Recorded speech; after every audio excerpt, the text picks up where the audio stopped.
ధారలో అన్ని ధారలో ఒకటే. ఈ ధారలో పడి సుఖం దుఃఖం రెండో వస్తుంది. వస్తున్నప్పుడు రెండింటి యందు సమత్వ బుద్ధియుక్త సన్, రెండింటినీ సమంగా స్వీకరిస్తాడు. స్వధర్మం అనుతిష్టం, ఇలా జీవిస్తాడు. వాడికి ఏ ఫలం వస్తుంది? ఇప్పుడు ఇంకా కామ్యకర్మ వల్ల వచ్చి ఫలం అనే ప్రసక్తి ఏం లేదుగా. వాడికి లభించే మహాఫలము ఏదో చెప్తా విను అని మొదలుపెట్టాడు ఈ శ్లోకం. భాష్యం. బుద్ధియుక్త కర్మణి సమత్వ విషయయా బుద్ధ్యాయుక్త.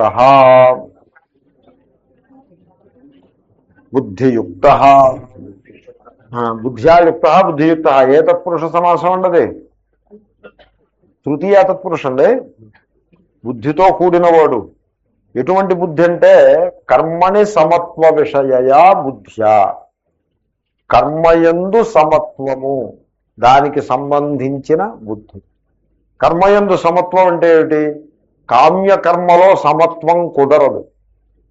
నేను ఈ కర్మని చేస్తాను, దీని ఫలం నాకు వచ్చినా రాకపోయినా పర్వాలేదు అంటే అది కామ్యకర్మ. అలా ఎలా చేస్తానండి? నేను పుత్రకామేష్టి చేస్తాను, నాకు సంతానం కలిగినా కలగకపోయినా పర్వాలేదు, అలా ఉంటుందా ఎక్కడైనా? అలా ఉండదు. పుత్ర సంతానం నాకు కావాలి అన్నప్పుడే ఆ కర్మను చేయాలి. నిజానికి మీకు ఆ కర్మ ఫలం మీద అపేక్ష లేకపోతే మీరు ఆ కర్మ చేయక్కర్లేదు కాదు, చేసే యోగ్యత కూడా మీకు ఉండదు. ఈ యోగ్యత ఉండదు. ఎందుకంటే ఇక్కడ మీమాంసలో ఏమని చెప్పారంటే ఆ కామన ఉన్నవాడికే ఆ యోగ్యత ఉంటుంది. స్వర్గాన్ని వెటకారం చేసేవాడికి స్వర్గం కోసం చేసి కర్మని చేసే అధికారం ఉండదు. వీడు స్వర్గాన్ని వెటకారం చేస్తాడు.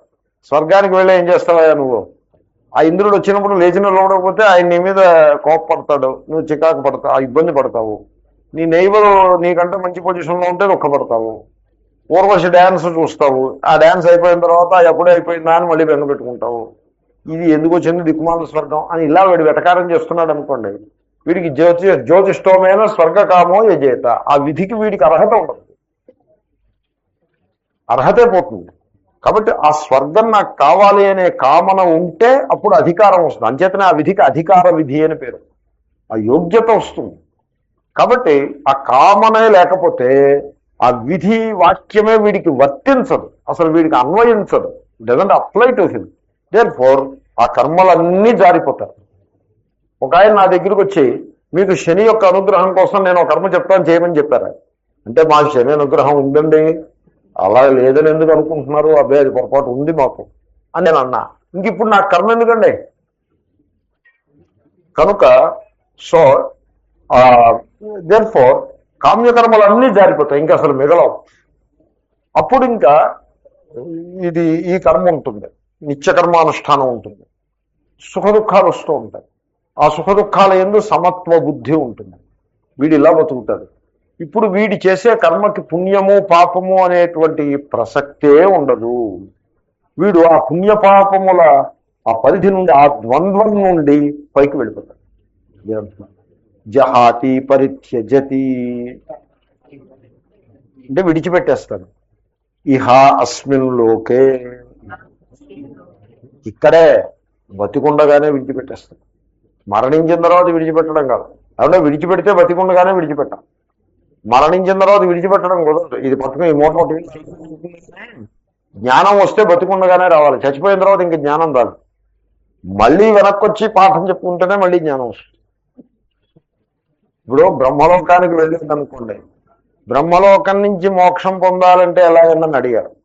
అంటే మళ్ళీ తత్వమసి మహావాక్య శ్రవణం చేయాలి అని చెప్పారు. మరి ఇంకోటి దానికి ఆమలేదో ఇక్కడ చేయొచ్చుగా. బ్రహ్మలోకాన్ని చేరటం తేలిక, బ్రహ్మజ్ఞానం పొందటం తేలిక అని అడిగితే బ్రహ్మలోకాన్ని చేరడమే కష్టం, బ్రహ్మజ్ఞానం పొందటమే తేలిక. ఎందుకంటే బ్రహ్మలోకాన్ని పొందాలంటే అశ్వమేధ యాగం చేయాలి. అశ్వమేధ బ్రాహ్మణం అశ్వమేధ యాగం చేయాలి. మీరు అలా కాకుండా బ్రహ్మజ్ఞానాన్ని పొందాలంటే ఏ యాగము చేయక్కర్లా, తత్వమసి మహావాక్యాన్ని అనుసంధానం చేసి తెలుసుకుంటే సరిపడుతుంది. ఎనీవే, ఒకప్పుడు దానికంటే ఇదే కష్టం అవ్వచ్చు. ఇట్ ఆల్ డిపెండ్స్, వివక్షను బట్టి ఉంది. కాబట్టి ఇహ అస్మిన్ లోకే. తర్వాత ఉభే సుకృత దుష్కృతే పుణ్యపాపే. పుణ్యపాపములు రెండింటికి అతీతంగా వెళ్ళిపోతాడు. ఇప్పుడు ఒకడు ఉంటాడు, వీడు ఏం చేస్తాడంటే పుణ్యాన్ని లెక్కేసుకుంటూ ఉంటాడు, పాపం పాపం అలా అకౌంట్ వేసుకుంటూ ఉంటాడు. సో పుష్కరాలు వచ్చాయనుకోండి, పుష్కరాలు వస్తే పరిగెత్తుకు వెళ్ళి స్నానం చేసి వస్తాడు, ఎందుకంటే పుణ్యపాపాలు లెక్క వేసుకుంటూ ఉంటాడు. అయితే మహాత్ముడు కూడా వెళ్ళి స్నానం చేసి వస్తాడు. ఎందుకు స్నానం చేస్తాడంటే ఒక స్పాంటేనియస్గా దాని ఏందుండే ప్రేమ చేత ఆ ఈశ్వరుని యొక్క ఆ ప్రకట రూపమైన జలములు అంటే అప్పులు అంటే అది ఈశ్వరుడేగా, ఆ మహిమని ఆస్వాదిస్తూ ఆనందిస్తూ వెళ్ళి స్నానం చేసి వస్తాడు. అంతేగాని పాపాలు కడిగేసుకుని పుణ్యాన్ని మూట కట్టుకోవాలి అనే ధోరణి ఉండదు. కాబట్టి ఆ ఫ్రీడంలోకి వచ్చేసేయాలి మనిషి, ఆత్మస్వరూపాన్ని తెలుసుకుని. ఆత్మస్వరూపం మాట కాకపోయినా కనీసం కర్మయోగ బుద్ధి చేతను ఆ ఫ్రీడమ్ వచ్చేస్తుంది. ఈ పుణ్యపాపములు రెండింటికి అతీతంగా వెళ్ళిపోతాడు. అంటే అర్థం పుణ్యం చేసినప్పుడు పుణ్యం, పాపం చేసినప్పుడు పాపం చేస్తాడని కాదు. పాపం ఎన్నడూ చేయడు, చేసి పనేదో పవిత్రమైన పనే చేస్తాడు. కానీ నేను ఈ పుణ్యం ఈ మంచి పని చేశాను, నాకు ఈ ఫలం రావాలి అని ఉండదు. కొంతమంది దానాలు చేస్తారు. ఎలా చేస్తారు దానం? ఏమని చెప్తారంటే చచ్చిపోయినప్పుడు వైతరిణి అని నది ఉంటుంది, అది సూయేజ్ కెనాల్ అనమాట. మామూలుగా ఇక్కడ మనకి మూసీ, అక్కడ మలక్పేటకి వెళ్ళి దారిలో మూసీ ఉంది చూడండి, అలాగే యమద లోకానికి వెళ్ళి దారిలో లేకపోతే స్వర్గానికి వెళ్ళి దారిలో అటువంటి మూసీ కెనాల్ ఒకటి ఉంది. అది దాంట్లో అంతా మురికి ఉంటుంది. ఈ మురికి ఎక్కడి నుంచి వస్తుంటే యమలోకం నుంచి, యమనగరి నుంచి ఆ మురికి అంతా అలా వస్తూ ఉంటుంది. ఇప్పుడు దాన్ని దాటాలి. దాన్ని దాటాలంటే నువ్వు గోదానం చేస్తే కానీ దాటడం కుదరదు. గోదానం చేస్తే దాన్ని దాటు. అందుకోసం వీడు గోదానం చేస్తాడు.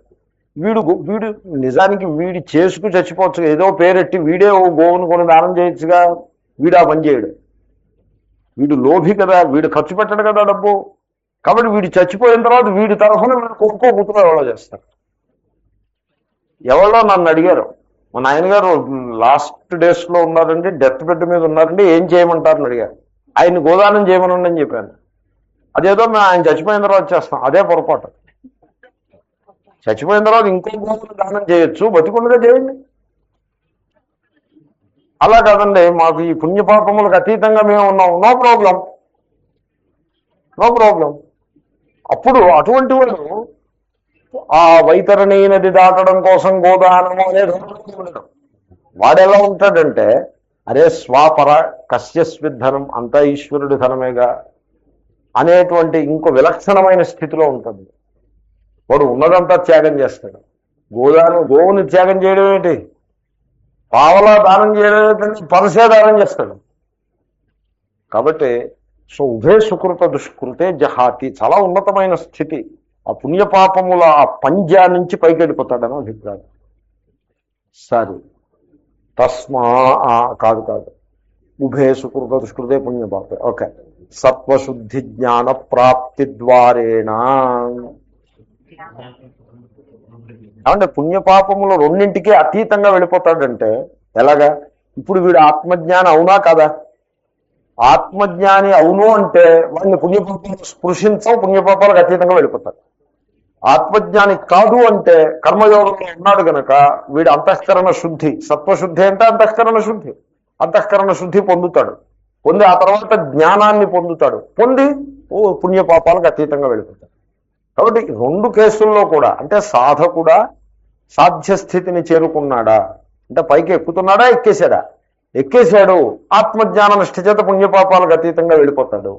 ఎక్కుతున్నాడు, ఇంకా ఎక్కేస్తాడు, ఎక్కేసి పుణ్యపాపాలకు అతీతంగా వెళ్ళిపోతాడు. ఇంకా అసలు వెనక్కి పడిపోవడం అనే ప్రసక్తే లేదు. కనుక సత్వశుద్ధి జ్ఞానము ఆ వరసలో పొంది వీడు ఆ పుణ్యపాపములకు అతీతంగా వెళ్ళిపోతాడు. తస్మాత్ సమత్వ బుద్ధి యోగాయ యుజ్యస్వ ఘటస్వ. కాబట్టి తస్మాత్ యోగాయ యుజ్యస్వ, ఈ సమత్వ బుద్ధి యోగం ఉన్నదే, ఈ కర్మయోగము, దాన్నే సమత్వ బుద్ధి యోగము. ఇది చాలా అద్భుతంగా ఉంది ఇది. సో సాధకుడి స్థాయిలో కూడా వాడిని పునీతుడిని చేసేస్తుంది, సాధ్యాస్థితికి చేర్చేస్తుంది. చాలా అద్భుతంగా ఉంది. కాబట్టి నీవు తప్పనిసరిగా ఈ సమత్వ బుద్ధి కొరకు, సమత్వ బుద్ధి అంటే ఎవరో తెలుసునండి, చేసి కర్మ ఏదో స్వధర్మమే అవుతుంది, అంటే నిత్యకర్మ. కామ్యకర్మలో పరిత్యాగము, లభించేటువంటి సుఖ దుఃఖములను సమచిత్తంతో స్వీకరించుట, ఫలతృష్ణ లేకుండా కర్మలని చేసుకుంటూ పోవుట ఈశ్వరార్పణ బుద్ధితో. చాలా తేలికండి. ఫలతృష్ణ, ఆ ఫలానికి కర్మ మహాభారం. అది దాంట్లో చాలా కష్టపడిపోతూ ఉంటాడు మనిషి, వాళ్ళు హోనం చేసేసుకుంటూ ఉంటాడు. ఆ ఫలతృష్ణ లేనివాడు వాడు కులాసగా విలాసంగా తిరిగేస్తూ ఉంటాడు హాయిగా. వాడు చేయాల్సిన కర్మలు ఏవో కొద్దిగా ఉంటాయి, అవి చేసి పారేస్తాడు. ఈశ్వరార్పణ వస్తువు అనేస్తాడు, అని నీళ్లు వదిలిపెట్టేస్తాడు. అక్కడతో ఆఖరు. వీడు నీళ్లు వదిలిపెడతాడే కానీ ఏదీ వదిలిపెట్టాడు. ఊరికే నీళ్లు వదిలిపెడతాడే కానీ కుచ్బీ నహి చోడతా హై, ఏమీ వదిలిపెట్టి, అసలు వదిలిపెట్టి పనే లేదు. వీడు ఏదీ వదిలిపెట్టాడు. చచ్చిపోయినప్పుడు అవే వీడిని వదిలిపెట్టి అవతలకి పోతాయంట అని భర్తృహరి అంటాడు ఒక చోట. భర్తృహరి అంటాడు, నువ్వు వదిలిపెట్టేరా, నువ్వు వాటిని వదిలిపెడితే నీకు సుఖం, అవి నిన్ను వదిలిపెట్టినప్పుడు నీకు అంతా దుఃఖమే, ఇంతే తేడా అని చెప్తాడు. నువ్వు వాటిని వదిలిపెట్టడం అంటే వైరాగ్యం, అవి నిన్ను వదిలిపెట్టడం అంటే చచ్చిపోవడం. కాబట్టి నువ్వు చచ్చిపోవడమో, లేకపోతే చోరులు పట్టుకెళ్ళిపోవడమో, లేకపోతే ట్యాక్స్ పీపుల్ పట్టుకెళ్ళిపోవడమో ఏదో ఒకటి. ఒక ఆయన దగ్గర 10 లక్షలు ఉన్నాయి. ఈ 10 లక్షలు ప్రభుత్వం వాళ్ళకి తెలియకుండా దాచడం అలాగా, దాన్నే మహాభాగ్యం ఉంటుంది. 10 లక్షలు మీరు చక్కగా దాన ధర్మాలు చేసేయండి, చేసేసి చేతులు కడు కూర్చోండి హాయిగా. ఇంకా అంతకంటే దాచడం వేరే ఉండదు. అది గొప్ప దాచటం. అది దాన్ని పోగేసి కూర్చుంటే ఏమవుతుంది, లేకపోతే ట్యాక్స్ కట్టేయండి. 10 లక్షలు తీసుకెళ్ళి 5 లక్షలు ట్యాక్స్ కట్టేసి మిగిలిన 5 లక్షలతో హాయిగా మహారాజులో ఉండండి. మీకు ఫైనాన్స్ మినిస్టర్ కూడా వచ్చి మీకు సలాం కొట్టిపోతాడు అతనికి. మిమ్మల్ని ఏం చేస్తాడు? లోభం వల్ల మనిషి కష్టాల్లో పడతాడు. కానీ ఎనీవే, సో ఆ సత్వశుద్ధి జ్ఞాన ప్రాప్తి ద్వారేనా. కాబట్టి నువ్వేం చేస్తావంటే సమత్వ బుద్ధి యోగము కొరకు యుజ్యస్వ, అంటే ఘటస్వ, అంటే ముందుకే అడుగు వేయుము, దాన్ని సాధించటం కోసం కృషి చేయుము. యోగోహి కర్మసు కౌశలం. హి అంటే ఎందువలనగా యోగ కర్మసు కౌశలం. యోగం అంటే ఏమిటనుకుంటున్నావు? అది కర్మలయందుండే నేర్పు, దానికి యోగము అని పేరు. ఏమిటండి నేర్పు అంటే చెప్తున్నారు. అసలు కర్మలయందు అంటే ఏం కర్మలు? అన్ని కర్మలు కట్టగట్టి కాదండి. స్వధర్మాఖ్యేషు కర్మసు వర్తమానస్య యా సిద్ధ్య సిద్ధ్యో సమత్వ బుద్ధి ఈశ్వరార్పిత చేతస్తయా తత్కౌశలం కుశల భావ. కుశలుడు అంటే నేర్పరి, నేర్పరి యొక్క భావము నేర్పరిదనము. ఈ నేర్పు అనే మాట ఆ కుశలకి తెలుగు సంస్కృతం అలాగా ఫిట్ అవుతుంది. అపకారికి ఉపకారము నెపమెన్నక చేయువాడు నేర్పరి సుమతి. ఆ నేర్పరి అంటే వాడు కుశలుడు, వాడు తెలివైనవాడు. అపకారం చేసేడని వాడిని తిట్టి తిట్టి పోసి వాడిని ఎత్తి మీద రాళ్ళు వేస్తే వాడు నేర్పరి కాదు. అపకారం చేసిన వాడికి దూరంగా ఉంటే వాడు నేర్పరి కాదు. మరి అసలైన నేర్పరి ఎవడంటే ఈ అపకారం చేసిన వాడిని ఇంటికి పిలుచుకొచ్చి వాడికి సత్కారం చేసి పాద ప్రక్షాళనాధికం చేసి వాడికి పెద్ద ఉపకారం చేసి పంపించడం, అది నేర్పు. మరి అది ఎలా నేర్పోతుందంటే చాలా వివేకంతో కూడిన సమాచారం, అంత తేలిక కాదు. సో వీడు చేసి కర్మలో ఒక గొప్ప నేర్పు ఉన్నది. సో అదే చెప్తున్నారు. ఎలాగంటే చూడండి, కర్మసు కౌశలం. కర్మసు కర్మలయందు, కర్మలయందు అంటే కర్మలయందు ఉన్నాడు. కర్మలయందు ఉండడం అంటే ఏంటంటే కర్మలు చేస్తున్నాడు. ఏ కర్మలు చేస్తాడు? కామ్యకర్మలు చేస్తాడా? పోనీ పాపకర్మలు చేస్తాడా? పాపకర్మలు చేసేవాడికి ఈ ప్రసంగం ఉంటుందా? ఉండదు. నిషిద్ధ కర్మలు చేసేప్పుడు ఈ టాపిక్ ఉండదు, పరగడబోటు. ప్రాయశ్చిత్త కర్మలు చేసేప్పుడు ఉంటుందా? ఉండదు. ఎందుకంటే ప్రాయశ్చిత్తం అంటే ఏంటి? తప్పు చేసి దాన్ని పోగొట్టుకోవడం చేసే కర్మ, దానికోసం కాదు, ఇది ఉండదు. కామ్యకర్మలు చేసేప్పుడు ఉంటుందా? ఉండదు. ఇంకేముంటుంది? నిత్య నైమిత్తిక, వాటికే స్వధర్మము అని పేరు. ఏమిటో తెలుసున్నా నిత్య నైమిత్తికాలు? మార్నింగ్ ప్రేయర్, ఈవినింగ్ ప్రేయర్, సూర్యోదయము సూర్యాస్తమం, ఇవి నిత్యం ప్రతిరోజు ఉండేది. అలాగంటే ప్రతిరోజు ఉండేవి. డ్యూటీకి వెళ్ళడం, జీతం తీసుకుంటున్నందుకు సేవ చేయటం, ఇంట్లోనేమో ఉన్న వాళ్ళకి సర్వీస్ చేయటం, వాళ్ళకు కొంత వాళ్ళ యొక్క పోషణ ఇచ్చేది, వాళ్ళ ఓవరాల్ సెక్యూరిటీని అంతని కూడా పరిరక్షించటం. తర్వాత నైమిత్తికం అంటే ఏటో తెలుసిన, తల్లిదండ్రులు బతికున్నప్పుడు సేవ చేయటం, చచ్చిపోయిన తర్వాత తద్దినం పెట్టాలి. మన వాళ్ళు ఏం చేస్తారంటే బతికుండగా ఏ సేవ చేయడం, అసలు మొహంకేసి చూడటం, చచ్చిపోయిన తర్వాత వచ్చి శ్మశానానికి తయారవుతారు. ఎవడైనా బతుకున్నాడు అనుకోండి, రోగంతో అనారోగ్యంతో రోగంతో కష్టపడుతున్నాడు అనుకోండి, అటు కేసు వెళ్ళదు. మీరు గమనించారా? తర్వాత ఒకవేళ ధనంతో డబ్బు ఇబ్బంది పడుతున్నాడు అనుకోండి, అటు కేసు వెళ్ళరు. అటు కేసు వెళ్తే డబ్బు అడుగుతాడేమో అని అటు కేసు వెళ్ళరు. చచ్చిపోయినప్పుడు ఆ ప్రొసెషన్లో జాయిన్ అవుతారు. ఆ శ్మశానంలోకి వెళ్ళిన తర్వాత అంతా దేవుడు అంటారు. ఎందుకు అంతా దేవుడు? ఈ వేదాంతం ఎందుకు? ఇది ఒక పెద్ద సమస్య. అసలు ధర్మం ఏమిటంటే మీరు బతికుండగా సేవ చేయాలి, బతికుండగా వెళ్ళాలి, సేవ చేయాలి. వాళ్ళ ఆర్థికంగా ఇబ్బంది ఉంటే మీరు మీ చేతిలో ఉన్న లోభం ఉండకూడదు, ఆర్థికంగా వాళ్ళకి సహాయం చేయాలి. చచ్చిపోయినప్పుడు ఏది చేయటం అవసరమో అది చేయాలి. అంతేగాని బతుకున్నప్పుడు దరిదాపులకు వెళ్ళడం మానేసి చచ్చిపోయిన తర్వాత వెళ్ళి అంతా దేవుడు, కాలం వచ్చినప్పుడు ఎవరు అడుగుతారు అని ఇలాగంటే అర్థం పర్థం లేని తలా తోకాలేని వేదాంతం మాటలు చెప్తే అది తెలివితేటలు అనిపించుకోదు. లేకపోతే శ్మశానం దాకా వెళ్ళొచ్చి స్నానం చేసి అప్పుడు భోజనం చేస్తే అబ్బా ఎంత ఘనకార్యం చేశాను నేను, ఈవేళ బ్రేక్ఫాస్ట్ స్కిప్ చేశాను, లంచ్ స్కిప్ చేశాను, శ్మశానానికి వెళ్ళొచ్చి తడిబట్టలతో స్నానం చేసి వచ్చాను, ఎంత ధర్మం చేశానంటే వయసానహి అవుతాను. కాబట్టి బతికుండగా సేవ చేయటం స్వధర్మం అవుతుంది. అది నైమిత్తికం. ఇంట్లో పెద్దవాళ్ళకి ఎవరికైనా అనారోగ్యం చేస్తుంది, సేవ చేస్తారు, ఏదో మందు మాకు ఏదో ఏర్పాటు చేస్తారు. దీనికి నాకు ఫలం ఏమిటని ఆలోచిస్తారా? సహజంగా చేస్తారు. కాబట్టి నిత్య నైమిత్తికములు, వీటికి స్వధర్మములు అని పేరు. వాటిల్లో ఉంటాడు. స్వధర్మేషు వర్తమానస్య, స్వధర్మాఖ్యేషు కర్మసు వర్తమానస్య, వాటిల్లో ఉంటాడు. అవి చేస్తుండగా సిద్ధి అసిద్ధి రెండు ఉంటాయి. సిద్ధ్య సిద్ధ్యోహ సమత్వ బుద్ధి. ఇప్పుడు సంధ్యావందనం చేస్తూ సూర్యుడికి అర్ఘ్యం ఇస్తాడు, ఇంక దానికి సిద్ధి లేదు అసిద్ధి లేదు, అదే సిద్ధి అదే అసిద్ధి. దానివల్ల మనకి ఏమిటి వస్తుంది అనేటువంటి ఆ ద్వంద్వ నిర్వచనం ఉండదు. తండ్రికి సేవ చేస్తాడు. తండ్రికి సేవ చేసేప్పుడు ఎలా చేస్తాడో తెలుసునండి. సిద్ధ్య సిద్ధ్యో సమత్వ బుద్ధి.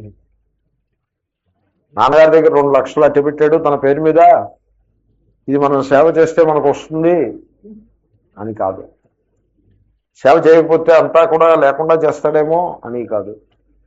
తండ్రికి సేవ చేయటం నా కర్తవ్యం అనే ఒక ప్రేమ భావంతో, కర్తవ్య నిష్ఠతోటి చేస్తాడు.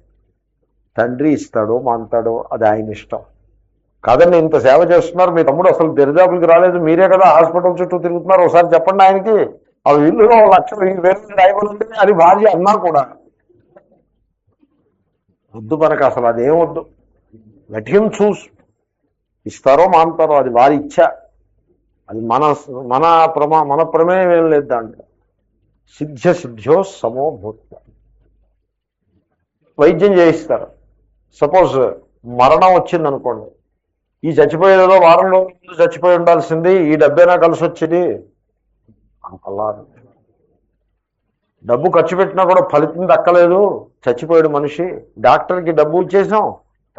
అందులో ఈ కార్పొరేట్ హాస్పిటల్స్లో ఇటువంటి ఇష్యూస్ అన్నీ వస్తాయి. గవర్నమెంట్ అయితే పర్లేదు, కానీ కార్పొరేట్ హాస్పిటల్లో ఏమవుతుందంటే మనిషి చచ్చిపోతాడు, బిల్లు వెయిట్ చేస్తుంది. ఆ బిల్లు చాలా హెవీగా ఉంటుంది. వాడు వీళ్ళు వెళ్ళేప్పటికే చచ్చిపోతాడు. ఆ బిల్లులో వీడు ఏమంటాడంటే లాస్ట్ మినిట్ రిససికేషన్ ఎఫర్ట్స్ 25,000 అని వేస్తాడు. అది చూసేప్పటికి వీడికి పై ప్రాణం పైపోతుంది. ఏమిట్రా నువ్వేమి చేసావు, why should I pay this అంటే యూ షుడ్ పే ఇట్. ఏమిటి లాభం, ఏమిటి లాభంతో సంబంధం లేదండి, మేము చేసాం, ఆయనకి ఆయుర్దాయం లేకపోతే మేమేం చేస్తాం. అని వాడు మొత్తం బిల్ అంతా పే చేసేదాకా వాళ్ళు బాడీ ఇవ్వరు. ఈ కార్పొరేట్ హాస్పిటల్ పీపుల్ ఉంటారే, వాళ్ళు చాలా ప్రేమగా మాట్లాడతారు, టిప్ టాప్గా ఉంటారు. But you have to pay. Payment విషయంలో ఏ మొహమాటం ఉండదు, చాలా కరాఖండిగా ఉంటారు. సో వీడు ఏమంటాడంటే మనిషి ప్రాణము దక్కలేదు, డబ్బుకు డబ్బు పోయే అని ఈ విధంగా మనుషులు చాలా ఇబ్బంది పడుతూ ఉంటారు. కారణం ఏమిటంటే అసిద్ధి అసిద్ధ్యో సమోభూత్వ. ఒకప్పుడు మనకు అనుకూలం అవుతుంది, ఒకప్పుడు ప్రతికూలం అవుతుంది. రెండింటి యందు సమత్వ బుద్ధితో ఉండటం చేతకాక. కాబట్టి అది నేర్చుకోవాలి. ఇదంతా కౌశలం. అంటే అర్థం ఏమిటంటే ఈశ్వరార్పిత చేతస్తయా, అది ఒకటే పదం, చేతహ తయా కాదు. ఈశ్వరే అర్పితం చేతహ యస్య సహ ఈశ్వరార్పిత చేతాహ, వేదాహలాగా. సో ఈశ్వరార్పిత చేతసహ భావ, ఈశ్వరార్పిత చేతస్థా మాలాగా. చేతస్త్వం అని కూడా అనొచ్చు. చేతస్థా తస్య భావస్తత్వం అర్థత్తా తయా ఈశ్వరార్పిత చేతస్తయా. ఏ సంస్కృతం ప్రౌఢంగా ఉంటుంది, భాష్యకారుల సంస్కృతం. ఇదే ప్రథమ ద్వితీయ సంస్కృతంలాగా కాదు, కొంచెం దిట్టంగా ఉంటుంది. అంటే ఈశ్వరుని యందు అర్పించబడిన మనస్సుని కలిగి ఉండే స్థితి చేత అని అర్థం. వీడికి ఆ రకమైన సమత్వ బుద్ధి ఎలా వచ్చిందంటే వీడి మనస్సు ఎప్పుడు ఈశ్వరార్పణ బుద్ధితో ఉంటుంది. తండ్రికి సేవ చేస్తున్నాము అంటే ఈశ్వరుణ్ణి అర్చిస్తున్నాము, తల్లికి సేవ చేస్తున్నామంటే ఈశ్వరార్చన, అంతా ఈశ్వరార్పణమే. ఇంట్లో సిద్ధ అసిద్ధ మందే ఉందండి, ఈశ్వరుడు చూస్తాడు. లాభము నష్టము అనే ప్రసక్తే లేదు. సో ఆ విధంగా వీడు కర్మ చేస్తాడు. ఆఖరికి ఆఖరికి మీకు శ్రమ తప్పదు, ధనం ఖర్చు తప్పదు. కానీ చాలా శ్రమపడి బోళంత డబ్బు ఖర్చు పెట్టిన తర్వాత వీడు నిర్మలంగా ఉంటాడు, మనస్సు ప్రశాంతంగా ఉంటుంది. ఇంకొకడు చాలా కష్టపడి బోళంత డబ్బు ఖర్చు పెట్టి బెంగ పెట్టుకుని మనస్సంతా పాడు చేసుకుని తన్ని తిట్టుకుని చచ్చిపోయిన వాడిని తిట్టి దేవుణ్ణి తిట్టి కష్టపడుతూ ఉంటాడు. ఎవడు నేర్పరు? ఎవడండి? మీకే తెలిసిపోయింది స్పష్టంగా. కాబట్టి వీడు స్వధర్మానుష్ఠానము ఈశ్వరార్పణ బుద్ధితో చేసిన వాడు చాలా కష్టపడిపోతాడని, ఫలకాంక్షతో చేసేవాడు సుఖపడతాడని మీరేమనుకోద్దు. అలాగే ఉండదు. నిజానికి ఫలతృష్ణతో చేసేవాడే పెనుభారాన్ని మోస్తూ ఉంటాడు. కాబట్టి సో పాయింట్స్ అనమాట. 1 స్వధర్మానుష్ఠానము, 2 ఆ చేసేది కూడా ఈశ్వరార్పణ బుద్ధి, 3 సిద్ధి అసిద్ధుల యందు సమత్వ బుద్ధి, 4 కామ్యకర్మలకు వీలైనంత దూరంగా ఉండుట, 5 అధర్మమును సుతరాము పరిత్యజించుట. కాబట్టి ప్రాయశ్చిత్తాలతో సంబంధమే లేదు, మనిషి తేలిక పడిపోతాడు. ఇది నేర్పరితనం. ఇలాగ ఎవడైతే బతుకుతాడో వాడే యోగి. అదే కౌశలము, అదే నేర్పు. కుశల భావ, అదే అంటున్నారు శంకరులు. తద్ధి కౌశలం యత్ బంధస్వభావాన్యపి కర్మాణి సమత్వ బుద్ధ్యా స్వభావాత్ నివర్త్యంతే. అదండి కౌశలం అంటే, నేర్పంటే అది. తద్ధి కౌశలం. ఇది యత్, ఏదంటే కర్మాణి బంధస్వభావాన్యపి, కర్మలు స్వతహాగా బంధించే స్వభావం కలదు. అయినా కూడా వీడు కర్మలని సమత్వ బుద్ధితో చేస్తాడు. దాంతో స్వభావాత్ నివర్త్యంతే. ఈ సమత్వ బుద్ధి యొక్క, అంటే కర్మయోగ బుద్ధి యొక్క మహిమ చేత, దాని యొక్క ప్రభావం చేత కర్మలకుండే స్వభావము వాటికి లేకుండా పోతుంది. అంటే అవి బంధించడం మానేస్తాయి. నేను ఒక డాక్యుమెంటరీ ఏదో చూశాను, డెనిస్ ద మెనిస్ అని ఏదో టీవీ దీంట్లో చూశాను, ఫ్లైట్లో ఎక్కడో చూశాను. Very interesting. నిజానికి ఆ డెనిస్ ది మెనిస్లో యాక్ట్ చేసిన ఆయన పెద్ద ఆయన, ఒక ఆయన 70 ఏళ్ళ ముసలాయన ఒక ఆయన ఉంటాడు. ఆయన యాక్ట్ చేస్తాడు. ఓ రోజు నేను ఎక్కడో పెన్సిల్వేనియాలో ఎక్కడో కాఫీ తాగుతున్నాను, ఏదో వెగ్మన్ అనే ఒక షాప్లో. ఇతను వచ్చి నా ఎదురుకుండా కూర్చొని కాఫీ తాగుతున్నాడు కొంచెం దూరంలో. ఈ డెనిస్ ది మెనేస్లో యాక్ట్ చేసిన హాలీవుడ్ స్టార్. అవుతుంటే నా పక్కన ఒక ఆయన ఉన్నారు, నేనున్నా, ఐ నో దట్ జెంటిల్మన్. అంటే how do you know? He was in a very nice picture. అంటే ఓ అలాగా బాగానే గుర్తుపెట్టారు. I want to say word to him. అంటే why not go and talk to him. So నేను అంటే నాకు మొహమాటం, వాళ్ళు కొంత ప్రోత్సాహం చేస్తే కానీ ధైర్యం ఉండదు కదా, కొత్త ప్లేసు. నేను వెళ్ళి hello how do you do అని నేను మాట్లాడా. I remember you, I saw you and I appreciate your action this and. ఆయన పాపం చాలా సంతోషించారు. ఎనీవే, దాంట్లో ఏమవుతుందంటే ఒక కుర్రాడు ఉంటాడు, ఓ దొంగ ఉంటాడు. ఈ దొంగ ఏం చేస్తాడంటే పగ్గాలు తీసుకొచ్చి ఆ కుర్రాడికి శుభ్రంగా కట్టేస్తాడు. కట్టేసి అంటాడు, ఇప్పుడు నువ్వు ఇంకెలా బయటపడతావో చూస్తాను నేను అంటాడు. అంటే కుర్రాడు అంటాడు, అబ్బే నీకు కట్టడం నీకేం చేతనవునో చూడు అని ఇలా అని దాని నుంచి బయటకు వస్తాడు. బయటకు వస్తే ఈ దొంగకి అనుమానం వస్తుంది, ఏమిట్రా నేను ఇంత కష్టపడి కడితే నువ్వు ఇలా వచ్చేసావు అంటే అది ఎలాగ మరి బయటికి రాలేని విధంగా ఎలా కట్టాలి అని అడుగుతాడు.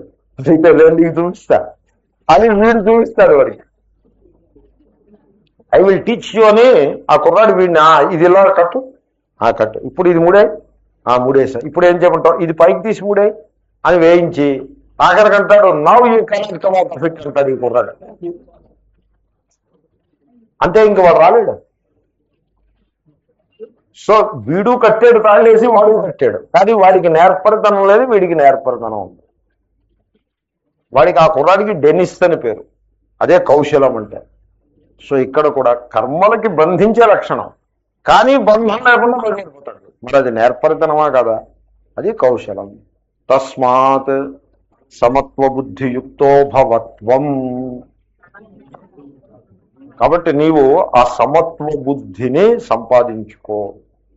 ఆ సమత్వము అనేది అసలు మీరు గమనించారో లేదో, లోక వ్యవహారం చూసినా, ఆ తర్వాత రిలీజియస్ వ్యవహారం అంటే కర్మకాండకి సంబంధించిన వ్యవహారం చూసినా కూడా ఆ రెండింటి యందు వైషమ్యమే ఉంటుంది. లోక వ్యవహారం ఎలా ఉంటుంది? డబ్బు ఉందండి, డబ్బు రావాలా పోవాలా? రావాలి, పోకూడదు, అవునండి. తర్వాత సుఖము దుఃఖాల్లో ఎలా ఉండాలి? సుఖం రావాలి, దుఃఖం రాకూడదు. మీకు శుభము అశుభములో ఏది కావాలి? శుభం కావాలి, అశుభం రాకూడదు అని అంత వైషమ్యం. ఇది రావాలి, అది రాకూడదు, అది రాకూడదు, ఇది రావాలి, ఇది రావాలి, అది రాకూడదు. ఇది వైషమ్యం. మీకు కంపెనీ ఉండాలా అక్కర్లేదా? కంపెనీ ఉండాలి, కానీ వీడి కంపెనీ ఉండకూడదు. సో ఈ విధంగా లోక వ్యవహారం. ఇంకా వైదిక కర్మకాండలోకి రండి, రిలీజియస్ వ్యవహారంలోకి రండి. పుణ్యం కావాలి, పాపం ఉండకూడదు. ఈ గ్రహం కావాలి, ఆ గ్రహం ఉండకూడదు. ఈ నక్షత్రం కావాలి, ఏమంటే భరణి నక్షత్రం కావాలా? అబ్బెబ్బే వద్దండి. మూల కావాలా? అబ్బెబ్బే వద్దండి. మరి ఏం కావాలండి? పూర్వాభాద్ర కావాలి, ఉత్తరాభాద్ర కావాలండి. ఏదో ఈ నక్షత్రం కావాలి, ఆ నక్షత్రం వద్దు. ఏమంటే మీకు తిథి ఏం కావాలండి? మాకు పంచమి కావాలి. నేను పోనీ షష్ఠి తీసుకోండి, అబ్బాయి షష్ఠత్వం. పంచమి కావాలి, షష్ఠి. సోమవారం కావాలి, బుధవారం కావాలి, మంగళవారం ఏమిటండి ఇలా ఎంతకాలం అండి? ఏదో ప్రారంభంలో బ్రహ్మచారిగా ఉన్నప్పుడు పర్వాలేదు, ఎంతకాలం. అయితే మరి మీ వేదాంతం ఏమిటి? తద్విద్వాన్ పుణ్యపాపే విధూయ నిరంజన పరమం సామ్యముపైతి అని ఒక మంత్రం ఉంటుంది ముండకోపనిషత్తులో. తద్విద్వాన్, ఆ ఆత్మస్వరూపాన్ని తెలుసుకున్నవాడు, పుణ్యపాపే విధూయ, నామరూపే విహాయ విధూయ అన్నట్టుగా పుణ్యపాపాలని రెండింటినీ కూడా దులిపేసుకుంటాడు. విధూయ అంటే దులిపేసుకోవటం. ఆ తెలుగు పదం వేస్తేనే అర్థం వస్తుంది, లేకపోతే రాదు. దులిపేసుకోవడం కొంతమంది ఎలా ఉంటారంటే ఫ్రీగా ఉంటాడు ఒకడు, ఆ ఫ్రీడమ్ని చూడలేరు, ఫ్రీడమ్ని చూడలేరు వాళ్ళంతా. చూడలేక దులిపేసుకుని వెళ్ళిపోతున్నాడని వాడి మీద కక్ష పెట్టుకుంటారు. చూడండి ఎలా దులిపేసుకుని వెళ్ళిపోతున్నాడు. నువ్వు దులిపేసుకోవా, నిన్ను ఎవడు దులిపిపోతున్నాడు? నువ్వు దులిపేసుకో. నేను వెళ్ళిపోతున్నాను సార్, ఏమిటంటే అలా దులిపేసుకుని వెళ్ళిపోతున్నారు ఏమిటంటే నేను ఎవరో కంప్లైంట్ చేశాను. నేనన్నా నువ్వు దులిపేసుకో, ఎందుకు ఇంకా అలా పట్టుకుని వెళ్ళాలి? కాబట్టి కానీ వాడు దులుపుకోలేడు. ఎందుకు? రాగద్వేషాలు ఉంటే ఏం దులుపుకుంటాడండి? దులుపుకోవడం ఉంటే రెండు పోతాయి.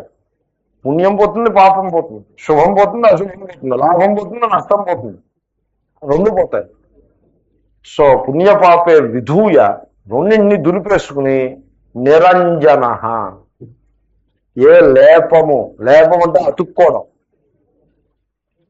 సో ఏ లేపము లేకుండగా, తామరాకు మీద నీటి బొట్టుకి ఏ లేపము సారీ తామరాకుకి మురికి నేల ఏ లేపము లేకుండగా మరి వాడు ఏమవుతాడు? పరమం సామ్యముపైతి, సర్వోత్తమమైనటువంటి ఆ సమత్వాన్ని పొందుతాడు. సమత్వం అంటే బ్రహ్మానత్వం. ఇప్పుడు రావణాసురుడి బొమ్మ, రాముడి బొమ్మ మీకు రాముడి బొమ్మ, రావణాసురుడి బొమ్మ ఉంది. ఈ పరమం సామ్యముపైతి, వీడికి రెండు ఒకటే, వీడికి రెండు బంగారం వేసుకుంటాడు. కాదు నువ్వు ఒక్కటే వేసుకోండి, అయితే బరువు ఎదురే ఎక్కువరా, రావణుడు అదే సంచిలో వేసుకుంటాడు. అయ్యో అదేంటి రాముడిని వదిలిపెట్టి రావణ్ణి పట్టుకు, రాముడు మా దగ్గర ఎప్పుడు ఉండేవాడే, రాముడు గురించి చింత లేదు. కొంచెం బంగారం ఎక్కువ ఉన్నది ఏదో చూసుకోవాలి, కానీ రాముడి గురించి చింత. రాముడు దూరంగా ఉంటుంది. అసలు రెండు రావణాసురుని సంచిలో వేసుకుంటాడు. ఒక పురుష విగ్రహము, స్త్రీ విగ్రహము ఉన్నది. ఏమన్నా ఇది మొగ బొమ్మ, ఇది ఆడది బొమ్మ అన్నారు నాతో. నేనన్నాను మొగ ఆడ ఏం మాట మాట్లాడతావా, ఏమిటి మొగ ఏమిటి ఆడేమిటి, దేంతో చేశారు ఆ విగ్రహాలు? అచ్చుడు బంగారంతో చేశారు. ఇప్పుడు నువ్వు చెప్పు, బంగారం మొగదా ఆడదా? అది చెప్పు. అవును, బంగారంలో మొగ లేదు, ఆడ లేదు. మొగ బంగారం, ఆడ బంగారం లేదు.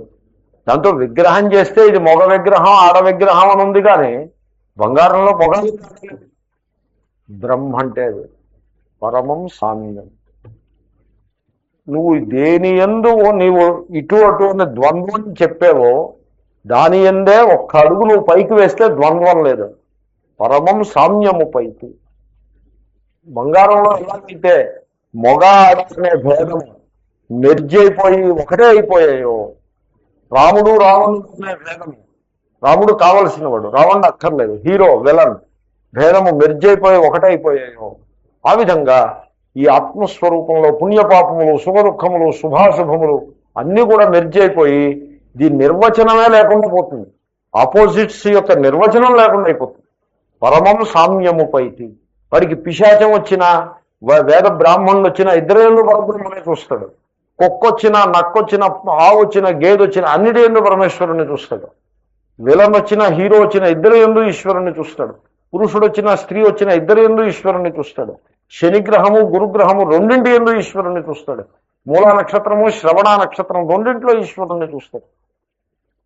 పుణ్యాత్ముడు, పాపాత్ముడు అందరిలో ఈశ్వరుని చూస్తాడు. బ్రాహ్మణుడు, అబ్రాహ్మణుడు ఇద్దరు ఎందు ఒకే పరమేశ్వరుని చూస్తాడు.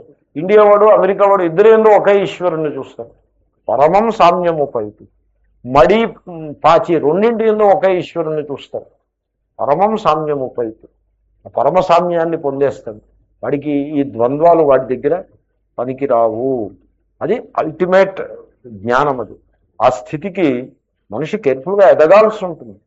అంతేగాని ఆ ద్వంద్వాలను అలా పట్టు కూర్చుంటే ఎప్పటికి ఎదిగే ప్రసక్తే లేదు. ద్వంద్వాల భారంతో కృంగిపోతాను తప్పిస్తే వీడు పైకి ఎదగలేడు.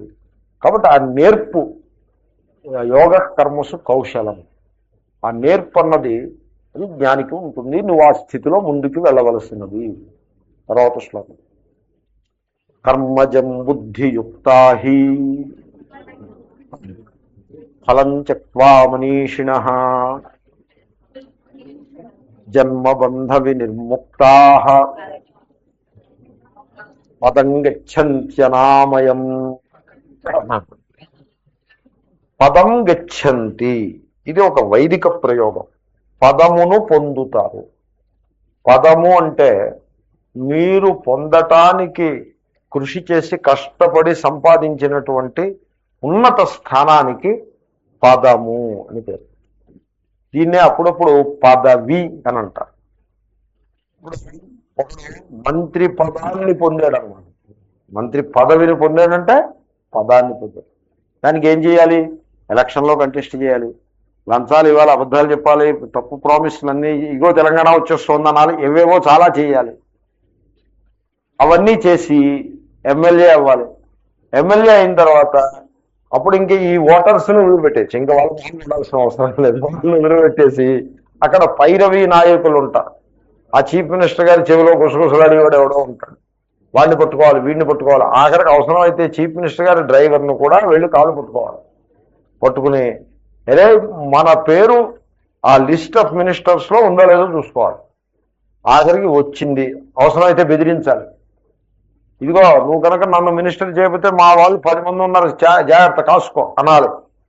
లేకపోతే 1 కోటో 2 కోట్లో పారేయాలి. లోపాయికారిగా ఇగో 1 కోటి రూపాయలు నేను ఇస్తా నాకు మినిస్టర్ ఇస్తే అనాలి. ఏవో చాలా చేయాలి. చేసి వీడికాళ్ళు వాడికాళ్ళు పట్టుకుని ధర్మం అధర్మం అన్నీ చేసి ఈ లోపల పూజలు ఏమైనా చేయించాలి. ఓ జ్యోతిష్కుడు ఒకడు ఉంటాడు, వీళ్ళకి ఈ మంత్రుల వెనకాల వీడు జ్యోతిష్కుడు ఒకడు ఉంటాడు. ఒక్కొక్క మినిస్టర్కి ఒక్కొక్కడు ఉంటాడు, వాడితో చెప్పి అక్కడ వాడు పూజలు చేయిస్తూ ఉంటాడు. సో జపాలు అవి చేయిస్తూ ఉంటాడు. వాడేదో చేయించి వాడు చేయిస్తాడు, అమ్మగారు చేయించి అమ్మగారు చేయిస్తూ ఉంటాడు. ఆఖరికి మొత్తానికి మంత్రి పదవి దొరికి దాన్ని పదం గచ్చంతి, పదమును పొందినాడు. ఇది లౌకిక పదం. ఇంకా స్వర్గం ఏమిటవుతుంది? పదం గచ్చంతి, అది పదమే. స్వర్గ పదమును పొందారు, వైకుంఠ పదమును పొందారు. ఆ పదశబ్దం, ఆ పదం అని ఎందుకు వచ్చిందంటే పద్యతే ఇది పదం, కష్టపడి కృషి చేసి పొందబడేది గనుక పదం.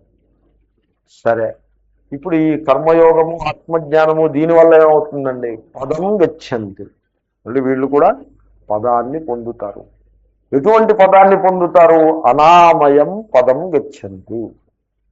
ఆమయం అంటే ఉపద్రవం. ఉపద్రవం అంటే తెలుసు కదా మీకు. ఆ పదం ఇంకా ఆ పదాన్ని రిప్లేస్ చేసి పదం ఇంకోటి ఉండదు, ఉపద్రవం. శంకర్లే రాశారు ఆ పదాన్ని, అది గుర్తు నాకు. సో ఆయన అన్న మాటే అయి ఉంటుంది. సో ఉపద్రవము లేని పదమును పొందును. ఇప్పుడు మీరు చెప్పండి, మంత్రి పదవి అది ఉపద్రవం ఉన్న పదమా లేని పదమా? ఉన్న పదం అండి, అన్నీ ఉపద్రవాలే. ఒక ఆయన డిఎంకే, ఒకప్పుడు డిఎంకేని సెంటర్లో ఏదో ఉంది, కాంగ్రెస్ అనుకుంటా. డిఎంకే వాళ్ళు 10 మంది ఎంపీలు ఉండేవారు. వీళ్ళు అన్నారు మేము కాంగ్రెస్ పార్టీని మేము సపోర్ట్ చేస్తాము అన్నారు. అంతకుముందు సపోర్ట్ చేసేవారు కాదు. సపోర్ట్ చేస్తామంటే సరే అయితే మీకు ఒక మంత్రి పదవిని ఇస్తాము అని అన్నారు. మీ 10 మందిలో ఒకరికి ఒక మంత్రి పోస్ట్ మీకు ఇస్తాము, క్యాబినెట్ పోస్ట్ అంటే. సరే, అంబుజం అని ఒక ఆయన ఉండేవాడు, అంబుజమో ఎవడో. సో ఆయనకి మినిస్టర్ ఇచ్చారు. ఆయన మినిస్టర్ అయిన 18 రోజులకి, సరిగ్గా 18 రోజులు ఆ గవర్నమెంట్ పడిపోయింది. ఆయన మధురైలో ఉన్నాడు ఆ 18వ రోజు. మధురైలో ఉండగా ఎవడో చెవిలో గుసిగాడు వచ్చి. ఏమని చెప్పారంటే you are no more a minister అని చెప్పారు. You are no more a minister అని చెప్పేప్పటికీ ఆయన బయటకు వచ్చేప్పటికి ఆ కారు తీసేశారు అక్కడి నుంచి. ఆ కారు లేదు ఇంకా. ఆ బందోబస్తు ఉంటుంది చూడండి, అది లేదు. కలెక్టర్ గారు అంతదాకా ఈయన వెంట తిరిగినవాడు, ఆ కలెక్టర్ ఆయన వెళ్ళిపోయాడు. ఆయన ఇంకేవో పనులు ఉంటాయి, ఈ ఎక్స్ మినిస్టర్ చుట్టూ ఆయన ఎందుకు తిరుగుతాడు? ఆయన కంప్లైంట్ చేశారు, ఏమనంటే ఇవన్నీ ఎందుకు తీసేశారు, how can you do that sir, you are no more a minister, please understand. Government ఈ అధికారాలు ఇలాగే ఉంటాయి. You are no more a minister అంటే మినిస్టర్ కాకపోతే మీరు ఢిల్లీ వెళ్ళాలంటే మీ సొంత ఖర్చుల మీద వెళ్ళండి అంతే. You are no more a minister. అందులో ఎందువల్ల అంటే ది గవర్నమెంట్ వాజ్ డిస్మిస్డ్. అదేదో రాష్ట్రపతి పాలన ఏదో వచ్చి గవర్నమెంట్ ఎగిరి తక్కపోయింది అంతే, పోయిందంతే. You are no more a minister. So ఈ విధంగా 18 రోజుల కోసం ఈ డిఎంకే పార్టీ వెళ్ళి సపోర్ట్ ఎందుకు వచ్చింది రాని, ఇది ఉపద్రవం లేని స్థానము లేదు. స్వర్గానికి వెళ్ళారనుకోండి, ఉపద్రవం ఉందా లేదా? ఏ ఉపద్రవం లేకపోయినా మీకంటే ఎక్కువ భోగాలను అనుభవించి వాడు పక్కన ఉంటాడు, అదే పెద్ద ఉపద్రవం. సాతిశయత్వము అని దాన్ని దోషం కింద చెప్పారు. ఇప్పుడు మీకు ప్లేట్లో మంచి ఫస్ట్ క్లాస్ ఫుడ్ ఇచ్చి మీరు నోట్లో పెట్టుకు తినబోతూ ఉంటే పక్కవాడికి ఇంతకంటే బెటర్ ఫుడ్ ఇస్తే మీకు ఎలా ఉంటుంది? ఏమంటారు, ఏమిటండి ఈ పంక్తి భేదం, ఏమిటండి ఏం దురన్యాయం అని చెప్పేసి ఇది నోట్లో రుచి లేకుండా అయిపోతుంది. కాబట్టి సాతిశయత్వము అని ఒక దోషం. అది మీరు కావాలంటే పోవాలంటే పోదు. వైరాగ్య నిష్ఠుడికి ఉండదు ఆ దోషం, కానీ సంసారంలో ఉండేవాడికి పోవాలంటే పోతుంది. అది వచ్చేస్తుంది. ఎందుకంటే వీడు ఎంతసేపు ఫలం వాడు బేరీజు వేసుకునే వాడికి ఈ అసూయ, ద్వేషము, ఇటువంటి అసంతృప్తి, ఈ లక్షణాలు పోవు. ఈ సామ్య బుద్ధిలో ఉన్నవాడికి పర్వాలేదు. కానీ కాబట్టి వీడు స్వర్గానికి వెళ్ళినా ఉపద్రవం తప్పదు.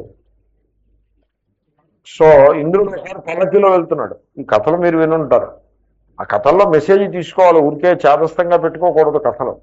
పల్లకిలో వెళ్తుంటే సప్తర్షులు అటుకేసి వెళ్తున్నారు. ఈయన దిగిన దండం పెట్టాలి, కానీ దీన్ని దండం పెట్టలేదు. ఆ తర్వాత చూద్దాంగా, వీళ్ళు ఎప్పుడు ఉండి వాళ్ళే కదా అని వెళ్ళిపోయారు. వెళ్ళిపోతే వేలం ఆయనకు ఒళ్ళు వెళ్ళి నీ ఇంద్ర పదవి జారిపోవాలని చెప్పించాడు. అయిపోయింది, పోయిందంటే ఇంద్రుడు ఎగిరిలేకపోయాడు. ఈ విధంగా వైకుంఠం వెళ్ళినా ఇదేనండి. వైకుంఠం వెళ్ళాక జేవిజీయులకి ఏమైంది? జేవిజీయులను ఉండేవారు. వాళ్ళు వైకుంఠంలో ద్వారపాలకులు, విష్ణువు యొక్క ద్వారం దగ్గర కాపలా కాస్తారు. ఓసారి సనత్ కుమారుడు అటుకేసి వెళ్ళాడు. వెళ్తే ఆగను. ఆగంటే ఏమిట్రా నువ్వు నన్ను ఆగమంటావు? నేను విష్ణువుని దర్శించడానికి వస్తే నన్ను ఆగమని అంతటి వాడు అయ్యావా? ఇలాగంటే రజోగుణం వైకుంఠంలో ఉండడానికి వీల్లేదే. వైకుంఠం అంటే అది సత్వగుణం కాదే, రజోగుణం కాదే. నువ్వు ఇక్కడ ఎందుకున్నావు అసలు? నువ్వు రజోగుణ ప్రధానుడు కనుక రాక్షసుడి వైపు పుట్టు అని చెప్పి చెప్పించాడు. వీడు అక్కడి నుంచి పడిపోయి హిరణ్యాకర్షిపుడుగాను పుడతాడు. హిరణ్యకశిపుడు, హిరణ్యాక్షుడు. అయ్యా, విష్ణువు యొక్క ద్వారం దగ్గర కాపలా ఉండేటువంటి జయ విజయులకి దిక్కు లేదు, మీకు నాకు చెప్పేదేమిటి? లేని స్థితి లేదు అసలు. కానీ వర్ణిస్తే అనామయం పదం గచ్చంతి, అదే ఆత్మజ్ఞానము, మోక్షము. అంత గొప్పది ఆత్మజ్ఞానం. దాన్ని పొందాలి. దాన్ని పొందడం అంటే ఏదో తెలుసునండి, జన్మ బంధ వినిర్ముక్తా. పుట్టుటే బంధం, ఎందుకంటే పుట్టితే చావడం, మధ్యలో సుఖ దుఃఖాలు, చస్తే మళ్ళీ పుట్టడం. ఈ బంధం నుంచి బయటపడిపోతారు. సర్వాత్మ అంటే గీత బుద్ధి గ్రంథము, బుద్ధి శాస్త్రం. ఆ బుద్ధి గలవాళ్ళు. బుద్ధి అంటే ఏమిటి? సమత్వ బుద్ధి. అదే కదా మరి ఇక్కడ టాపిక్. సమత్వ బుద్ధి గలవాళ్ళు వాళ్ళని మనీషిణ. సమత్వ బుద్ధి కావాలి అంటే మనోవిజయం చేయాలి. మనస్సు ఈష అంటే విజయం, నియంత్రణ. మనస్సుపై విజయాన్ని పొందిన వాళ్ళని మనీషిణ అంటారు. మనీషి కావాలి అని ఎవడో కలన్నాడు. కాబట్టి మనస్సుపై విజయాన్ని పొందాలి. మనస్సుపై విజయాన్ని పొందడం అంటే ఏంటండి? మనస్సు ఎప్పుడూ కూడా రాగద్వేషాలని పుష్ చేస్తూ ఉంటుంది. ఇది మంచి, ఇది చెడు అంటుంది. ఇది నాకు కావాలి, ఇది అక్కర్లేదు అంటుంది. స్వద్వంద్వాల్లో పడి కొట్టుకుంటూ ఉంటుంది. అటువంటి మనస్సుపై విజయాన్ని సాధించాలి. మనీషిణ. How to gain that victory? What is the first step? కర్మజం ఫలం త్యక్త్వా. ఈ కర్మకి ఈ ఫలము, ఈ ఫలం కావాలంటే ఈ కర్మ చేస్తాను అనే హేళ చేసేస్తున్నాడు అన్నారు. ఎందుకు ఆవేశంగా ఎందుకు చేస్తున్నాడు అంటారు? ఫలమందల ఆవేశం వల్ల కర్మ ఎందు ఆవేశం వచ్చింది. కర్మావేశం, హేతు ఆవేశము, ఫలావేశము. గౌడపాదులు అంటారు, ఎంతవరకైతే హేతు ఫలావేశం ఉంటుందో అంతవరకు సంసారం తప్పదు. హేతు ఫలావేశం ఎప్పుడైతే హేతుఫల ఆవేశము తొలగిపోతుందో, యావద్ధేతు ఫలావేశ తావద్ధేతు ఫలోదయ. నివృత్తే హేతుఫలావేశే. హేతుఫలముల ఆవేశం తొలగిపోతే హేతుఫల సంసారం కూడా తొలగిపోతుంది. అంటే కర్మ కర్మఫలం, కర్మ కర్మఫలం, ఫలావేశం కర్మావేశం, కర్మావేశం ఫలావేశం. త్యక్త్వా, విడిచిపెట్టేసి. మరి విడిచిపెట్టేస్తే ఇంకా కర్మ ఎందుకు చేస్తావు? ఈశ్వరార్పణ బుద్ధి. ఫలం గురించి ఏమిటి? సమత్వ బుద్ధి. మళ్ళీ మొదటికి వచ్చేసింది కథ. వీళ్ళు ఆ ఉత్తమ ఫలాన్ని పొందుతారు. అవతారిక యస్మాత్, అదే అవతారిక. ఎందువలననగా, ఇది ఈ నేర్పు అని చెప్పారు, కౌశలం. ఇది నేర్పు. దాన్ని నేర్పరిధనం అని ఎందుకు అనాల్సి వచ్చిందంటే, ఎందువలననగా ఇదిగో ఇంతటి నిరుపద్రవమైన మోక్షాన్ని పొందుతారు కనుక ఇదేనండి నేర్పు అంటే. మరి ఇదే అవుతుంది. భాష్యం. కర్మజం ఫలం శక్వేతి వ్యవహితేన సంబంధ. కర్మజం ఫలం త్యక్త్వా, ఫలం త్యక్త్వా, ఫలమును విడిచిపెట్టి. ఏం ఫలం? కర్మ నుండి పుట్టిన ఫలమును విడిచిపెట్టేది. ఈ కర్మజం అనే ఫలానికి ఫలం పక్కన ఉండద్దు. కర్మజం ఫలం పక్కన ఉండాలి. కానీ మధ్యలో ఏమొచ్చింది? బుద్ధియుక్త హి అని ఇంకేవో పదాలు వచ్చాయి. కాబట్టి ఈ కర్మజం అనేది ఆ దూరంగా ఉండే ఫలంతో అన్వయించుకోవాలి. వ్యవహితేన సంబంధ. కర్మజం బుద్ధియుక్త హి అని, బుద్ధియుక్తా, బుద్ధితో కూడున్న వాళ్ళు. కర్మజం, కర్మ నుండి పుట్టేదానిని అలా అన్వయించద్దు. కర్మజమును తీసుకెళ్లి బుద్ధియుక్తాహతోటి కాదు, కర్మజమును తీసుకెళ్లి హీతో కాదు, కర్మజమును తీసుకెళ్లి దేంతో కలపాలి?